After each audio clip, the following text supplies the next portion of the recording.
where they landed, and what they taught mankind. It even lists the names of 20 of the fallen angels. But as it pertains to the mystery schools, it is very interesting the kinds of things that these watchers taught humanity. It states, quote, Azazel taught them to make swords, knives, shields, and breastplates, and made known to them metals and the skill of working them for bracelets and jewelry.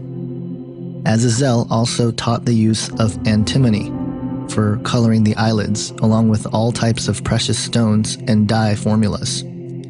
From this arose great disobedience. They were led astray, they committed immorality, they became corrupt in all their ways. Semyaza taught cursing and root cutting. Armeros, curse lifting.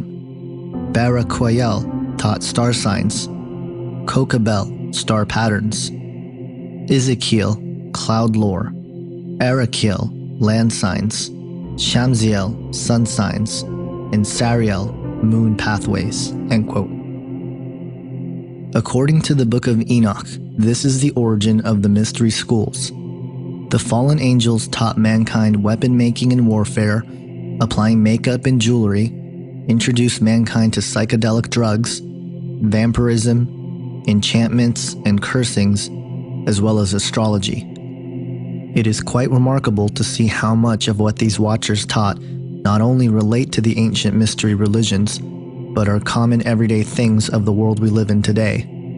We even see the watchers teach mankind the art of abortion. Quote, the fifth was Kasdeya. This is he who showed the Yaladim A'am all the evil strikings of unclean Rakim and demonic entities. He showed them the dashing of the embryo in the womb so that it would die. End quote. The book of Enoch also states that the watchers began to mix animals and humans together. Quote, they started to sin against birds, beasts, reptiles, fish, and then to devour one another's bodies, even drinking the blood. It was then the earth laid accusation against these lawless ones. End quote. The book of Jasher, another ancient text referenced several times in the Bible, which also records the nefarious acts of the fallen angels, confirms, quote, then the sons of men began teaching the mixture of animals of one species with the other, in order therewith to provoke the Lord. End quote. This is extremely interesting because it is information which would have sounded absurd until the last half century. It is not talking about hybridization, but of creating creatures that go beyond their own kind as God created man, animals, and plants. This tells us a couple of things. One, that the technology they had was far greater than we can ever imagine. This is confirmed in the book of Ecclesiastes in the Bible, where it states, quote, what has been will be again, what has been done will be done again. There is nothing new under the sun. End quote. No matter how far we think we've come in the name of science and technology, it seems we are only catching up to what we were taught by these fallen angels in the antediluvian or pre-flood world. 2. The creatures we see in several ancient mythologies such as centaurs and minotaurs could all be attributed from what these fallen angels did on the earth. Steve Quayle, in his book Genesis 6 Giants, summarizes this idea, stating, quote, the collective memories in the form of myths, fables, and fairy tales from various cultures and ages of mankind are overwhelming evidence that the Nephilim existed. End quote. I believe that the antediluvian world of fallen angels, hybrids, warfare, Nephilim, astrology, advanced technology, and false spirituality is Atlantis. As theosophists and esoteric authors of the last century wrote how they believe the mystery schools began in Atlantis, I believe that the antediluvian world and the teachings of these fallen angels are the same thing. This makes sense to what the elite and secret societies are trying to do to forge a new world order today. Not only are they trying to rediscover Atlantis, but in doing so, they are merely attempting to fulfill the ancient hope which has been at work since the days of Adam and Eve, the earthly rule of the Antichrist. The truth certainly seems stranger than fiction.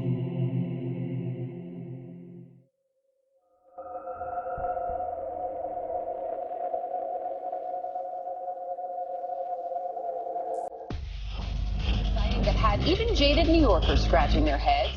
A mysterious silver shiny object, or objects it seems, floating in the sky yesterday. You can see all the people stopped in the street there in their tracks looking at it. Some folks say they saw lights.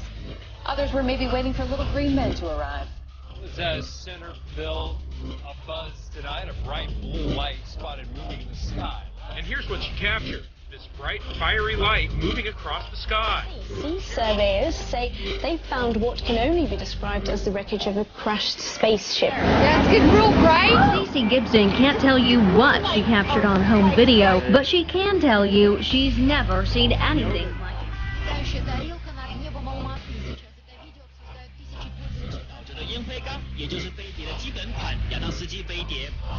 You got to see it for yourself. These residents saw the lights hovering in the sky about Monday night. A North Canton couple is trying to figure out what it was that they saw in the sky over their home just a few days ago.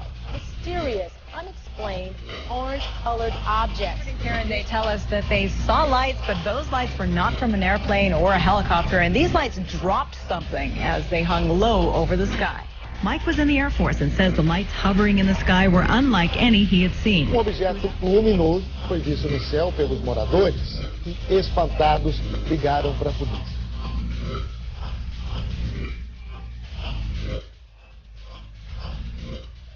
Siete las esferas que lograron verse en el centro de Lima, en lugares como el de la Avenida España.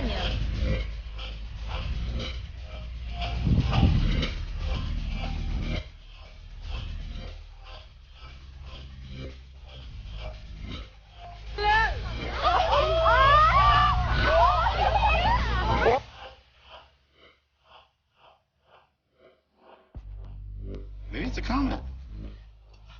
Could be. It could be. Maybe these are our last moments. Here comes another one. What? What?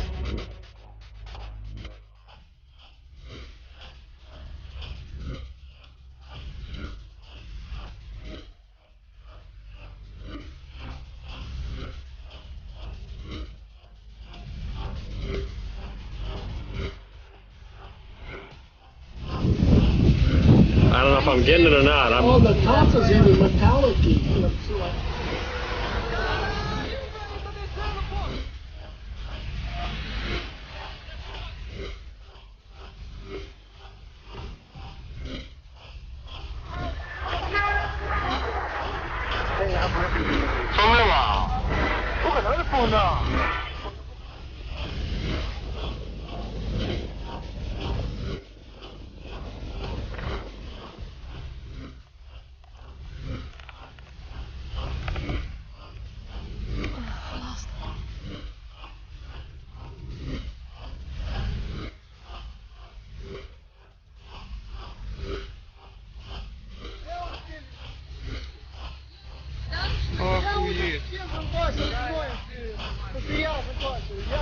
I see that view every single night, and I've never seen anything in the sky at that same location or at the same height.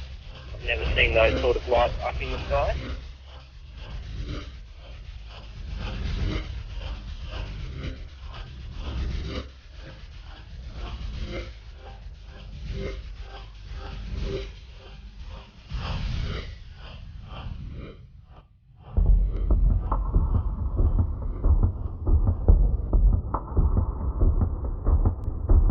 One of the main topics of interest the New Age movement has harnessed through the infiltrating of the Truth movement has been on the topic of UFOs and ETs.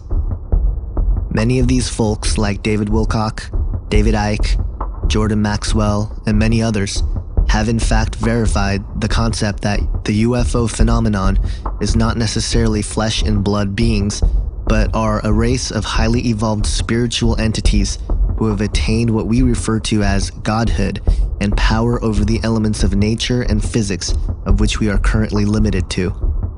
This is eerily similar to the sacred promise given to the inner members of the New World Order. It is also the same concept being promoted by transhumanists and the road to attain singularity and human immortality through the use of technology in the field of biology and genetics. I believe that all of these various tentacles are leading to the same place and the same goal. More people today believe that there is life outside of Earth than ever before. A 2008 Scripps UFO poll conducted by Thomas Hargrove and Guido H. Stample showed that over 74% of 18 to 24-year-olds believed it was likely that intelligent life exists on other planets. This is perhaps due to several factors, including our current growth in scientific knowledge and understanding of the size and vastness of the universe, but also the propaganda perpetuated by our media. Science fiction has exploded in America and the world as a staple theme for films, movies, books, and video games. Could this all be part of the plan to prepare the world for disclosure? I think the New Age, as well as the mainstream sort of media, and I mean like movies and television shows, and everybody's been shoving this alien UFO thing down our throats because it has so many uses for the Antichrist system. I've said many times, I don't know if this is the way that it will all be set up. It is just a really convenient way if it does go down like this, because it does do three main things that are needed for the Antichrist system. Number one, it causes the world to reject God. We've been sold this erroneous idea that if aliens exist, then God doesn't. So the headlines the day after would read, God proven wrong or whatever. The whole world would be united in its rejection of God overnight. So that certainly would play in, obviously, to the biblical account of this world order at the end of time. Also, we would believe ourselves to be God. This one would take a little bit longer to sink in, but the idea that aliens, in a real sort of evolution kind of way, just evolved, and that it could be sold to us that they were somehow our creators in the sense that they genetically modified us, or they might have some excuse to the origin of life or something to that effect. Ultimately, we would see them as gods in the sense of their perhaps abilities or their technological advancement, and it really depends on this point of how and what they say about us, if they say anything, or if in the discovering of them that it is implied in some way that we ourselves could be like them and therefore like gods. And that really goes into the third part, which is the evolution. I think that this concept of evolution is crucial to so much of what the Antichrist system does, especially the genocide based on belief system that happens in the end time scenario, really requires, as it did in the Third Reich, an idea of evolution. There's a concept that there's certain people that are not fit for the new system, the new evolution. They were sort of helping humanity evolve by the elimination of those that weren't ready for the new age, the new world.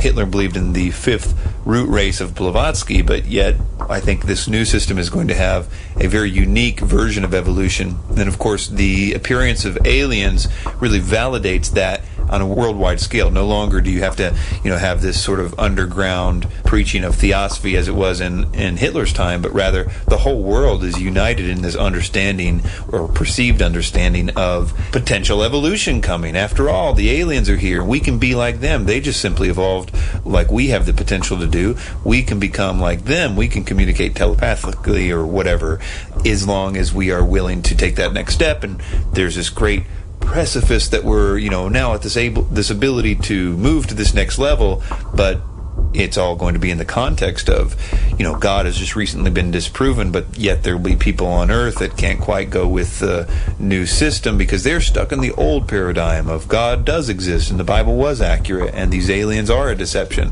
Those people will be presented as enemy number one and will be viewed as the thing that's holding us back from the potential evolution.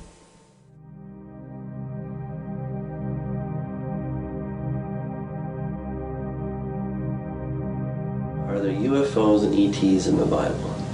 Interesting question. We got to define our terms a little bit, I think, right? So, in as far as there were sons of God coming down, there were demons coming down, then yes, there are aliens, because the demons of yesterday are today's aliens. That's really the bottom line. There are not aliens from some distant galaxy or from the Pleiades system or anything like that. They are very much from here. They're demonic, and